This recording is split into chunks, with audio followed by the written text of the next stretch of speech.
This is an explanation for the histogram command in Excel, and it is very similar to the frequency command, but it's easier to use. First, this needs to use the data analysis tool pack, and the instructions for adding the data analysis tool pack are in the previous section. This is very easy to do. It's already there. You just have to make it visible. So on the Data tab, go to Data Analysis, and we want histogram. There's a lot of other commands in here that we'll be using or can use in other parts. So this is a good thing to know. So we want the histogram command. Click OK.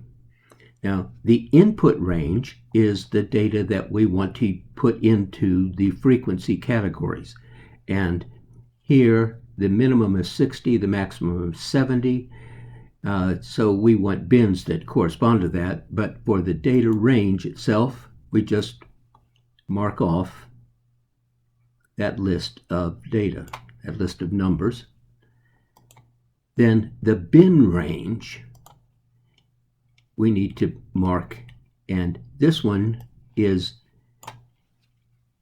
the upper ends of the values that we want the categories to go into. If it's less than 10, it goes into category 1. If it's between 20 and 11, or 11 and 20, it goes into the second one, 21 to 30, and so on. But the only thing that matters is the upper ends. So we want the 10 through 70, and it will handle the rest of the calculations to make sure that it goes from 20 to 11 and so on. Now, we need to change the output range. By default, this will go to New Worksheet. We want to keep it on the same page. So we're going to choose the output, and I'm just going to put it here. It doesn't matter where it goes, and this is different than the frequency command because you can put it anywhere. We click OK, and here are the bins and the frequencies, 10, 20, 30, 40, so on. 9, 13, 8, 5, 3, 5, and 1.